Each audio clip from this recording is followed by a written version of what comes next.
Hello साथियों, आप सबका मेरे चैनल डीजी वेदा में बहुत बहुत स्वागत है। दोस्तों, आज हम लोग एकदम जल्दी से जानेंगे कि 1 से 20 तक यानी 1 से 20 तक इलेक्ट्रॉनिक कॉन्फ़िगरेशन बहुत जल्दी और बहुत ट्रिकी मेथड में कैसे लिखें। तो देखिए, सबसे पहले जानते हैं कि किस सेल में कितना इलेक्ट्रॉन रह सकता है, किस सब सेल में कितना इलेक्ट्रॉन रह सकता है। तो देखिए SPDEF है, ये क्या होता है दोस्तों, ये सब सेल होता है। ये होता है सब सेल यानी कि उपकक्षा, ठीक, उपकक्षा इसको बोलते हैं, ठीक। एस में 2 इलेक्ट्रॉन मैक्सिमम हो सकता है, पी में मैक्सिमम 6, डी में 10 और एफ में 14। ये मैक्सिमम है, मिनिमम 1 भी हो सकता है। ये मैक्सिमम नंबर ऑफ इलेक्ट्रॉन है। तो जब भी आपको इलेक्ट्रॉनिक कॉन्फ़िगरेशन लिखना हो दोस्तों, तो सबसे पहले हम लोग कक्षा विन्यास लिखते हैं यानी कि सेल डिस्ट्रीब्यूशन लिखते हैं।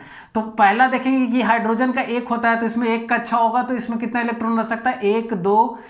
हीलियम में 2 रहेगा, लिथियम में 2 1 रहेगा। तो इस तरह से सबसे पहले कोई भी एलिमेंट का आप कक्षा विन्यास लिख लीजिए। जैसे नाइट्रोजन का है तो 7 होता है एटॉमिक नंबर, तो 2 और 5 उसका कक्षा विन्यास हो गया। उसी तरह से ऑक्सीजन का 2 6 2 7 2 8, सोडियम का 2 8 1 हो गया, और सिलिकॉन का जो कक्षा विन्यास हो गया यानी कि सेल डिस्ट्रीब्यूशन 2 8 4 हो गया। इसके बाद मैंने बताया था कि SPDF में कितना मैक्सिमम रह सकता है, मिनिमम मैक्सिमम ये रह सकता है, मिनिमम 1 भी रह सकता है। तो जब कक्षा विन्यास देख लेंगे उसके बाद देखेंगे कि एस में कितना रह सकता है, पी में कितना, डी में, उस हिसाब से इसको एकदम सिंपली सेट कर देंगे। जैसे हाइड्रोजन हो गया तो 1s1, हीलियम हो गया तो 1s2, इसमें मैक्सिमम 2 ही रह सकता है, तो यहाँ तक 2 ही में सारा काम तमाम हो गया। उसके बाद लिथियम में 1s2 2s1, क्योंकि इसका एटॉमिक नंबर 3 होता है दोस्तों, तो एस तो बाहर गया। उसके बाद अब दूसरे कक्षा के एस में जाएगा। इसको ऐसे समझिए, कक्षा उपकक्षा को आप लोग को समझना है। जैसे क्या होता है, कोई भी एटम होता है तो बीच में न्यूक्लियस होता है, यानी कि इसको क्या बोलते हैं, नाभिकीय होता है सबसे बीच में। उसके बाद एक कक्षा होता है, इसी में इलेक्ट्रॉन रहता है, इसमें इलेक्ट्रॉन ऐसे घूमते रहता है, ठीक है। इसमें 2 इलेक्ट्रॉन, इसमें 2 इलेक्ट्रॉन, ये मैंने किसका दिखा दिया, बेरिलियम का। फर्स्ट में भी 2 इलेक्ट्रॉन, दूसरे में भी 2 इलेक्ट्रॉन। तो देखिए ऐसा है कि जैसे आपके घर होता है, घर के अंदर क्या होता है, रूम होता है, उसी तरह से एटम के अंदर क्या होता है, सेल होता है, सेल के अंदर इलेक्ट्रॉन रहता है। तो इसको याद समझिएगा कि आपका घर है, घर के अंदर क्या होता है, रूम होता है, रूम में हम लोग रहते हैं। उसी तरह से एटम के अंदर सेल क्या होता है, सेल होता है, यानी फिर सब सेल होता है। तो इस तरह से आप लोग समझ सकते हैं कि जो सेल हो गया वो क्या हो गया, घर हो गया। अब घर में तो कहाँ हम लोग रहते हैं, सब सेल। तो सब सेल को आप लोग क्या बोल सकते हैं, रूम। रूम यानी कमरा। हम लोग कहाँ निवास करते हैं, कमरा में। तो उसी तरह से सब सेल जो हो गया वो कमरा हो गया, सेल हो गया घर हो गया। तो सबसे पहले सेल का लिखेंगे कि कितना सेल में आएगा, उसके बाद उसके कमरा में सेट कर देंगे। तो इस तरह से देखिए कितना हो जाएगा। अब यहाँ तक दिखाया था। इसी तरह से 1s2 2s2 2p1 1s2 2s2 2p2।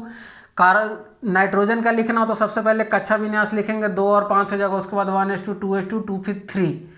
ऐसा नहीं है, यहाँ पे भी देखिए P के बाद क्या आ जाएगा, एस पी के बाद क्या आ जाएगा, D आता है, D भी आएगा, F भी आएगा। लेकिन ऐसा इसको समझिए, आपके घर में 10 कमरे हैं, लेकिन आप 2 ही घर में आपका सारा फैमिली एकोमोडेट हो जा रहा है, यानी रह जा रहा हो, तो सारा कमरा खाली रहेगा। सब में DF होगा, लेकिन वही फिर से एग्जांपल मैं दूंगा। आपके घर में फैमिली मेंबर कम है, कमरा ज़्यादा है, तो जितना कमरा है उतने में ही इलेक्ट्रॉन सेटल हो जाता है। ये आगे सब में DF रहता है, लेकिन ये खाली रहता है, इसलिए सबको हम नहीं दिखाते हैं दोस्तों। तो इसको इरेज कर देंगे। ऐसा नहीं है, इसमें भी DF रहेगा, इसमें भी DF रहता है, सब में रहता है, लेकिन उसका ज़रूरत नहीं है क्योंकि वो खाली है, उतना इलेक्ट्रॉन है नहीं, तो रहेगा कौन।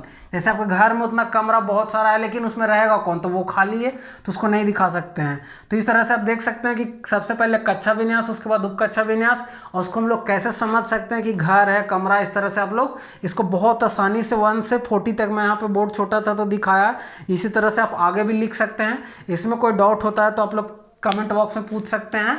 और ये बहुत आसानी से, ये बहुत आसान से लिखने का तरीका है। सबसे पहले कक्षा विन्यास लिखिए, फिर उप कक्षा में जितना भी मैक्सिमम नंबर ऑफ इलेक्ट्रॉन होता है उसको सेट कर दीजिए। तो अगर ये वीडियो अच्छा लगा हो तो प्लीज़ कमेंट बॉक्स में बताइएगा कि आप लोग को वीडियो कैसा लगा। वीडियो देखने के लिए आप सभी का बहुत बहुत धन्यवाद।